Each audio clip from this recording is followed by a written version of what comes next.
নমস্কাৰ। কবিতাত মুকুতা হৰে। কবিতাৰ মুকুতা বুটলিবলৈ আপোনালোক সকলোকে স্বাগতম জনাইছো। এই চেনেলৰ জৰিয়তে আমি আপোনালোকক লৈ যাম কবিতাৰ সুৰীয়া জগতলৈ। প্ৰিয় সুহিত, আপোনালোক সাজুনে? তেন্তে আহকচোন আমাৰ আজিৰ কবিতাৰ যাত্ৰালৈ আগবাঢ়ি যাওঁ।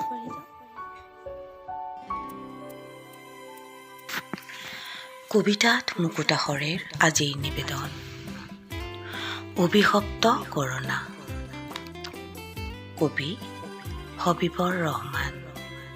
কণ্ঠ ৰঞ্জনা পাঠক। সৰ্বকালৰ অভিশপ্ত তই, তই মেৰুদণ্ডহীন অদৃশ্য ঘাতক।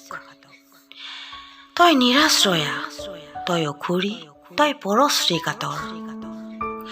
মানৱৰ ওপৰত সদায় লোলুপ দৃষ্টি তোৰ।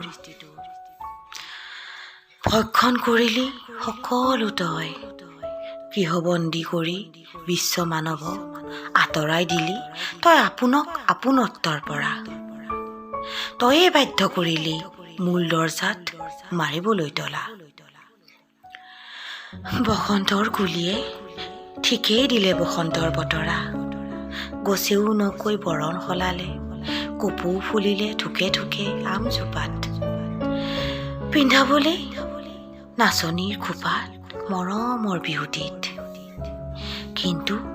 কিন্তু সকলো থানবান তোৰ নিষ্ঠুৰ হাতোৰাত। লেৰেলি গ'ল গছৰ কপৌপা, শুনা নগ'ল টিহিটি টিহিটি পেপাৰ মাত। পাৰ হৈ গ'ল এটি অভিশপ্ত বছৰ, হিয়া নপৰিল হাত। বিধৰ্মী অজান শত্ৰু তই, লগাই দিলি তলা মন্দিৰ মছজিদত।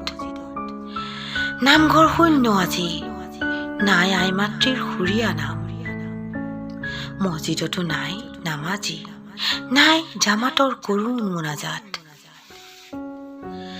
কৰিলি ভক্ষণ নাম ঈদ পূজা পাৰ্বণ, পেলালি জ্যোতি মানৱতাৰ মধুৰ সম্পৰ্কত।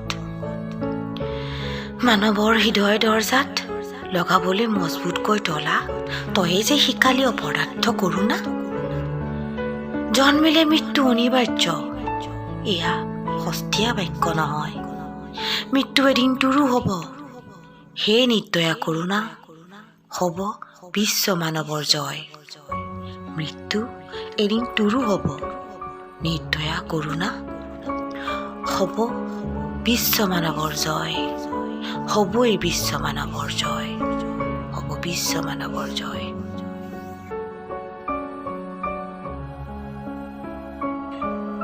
প্ৰিয় বন্ধুসকল, আমাৰ আজিৰ কবিতাটো কেনে লাগিল জনাবচোন।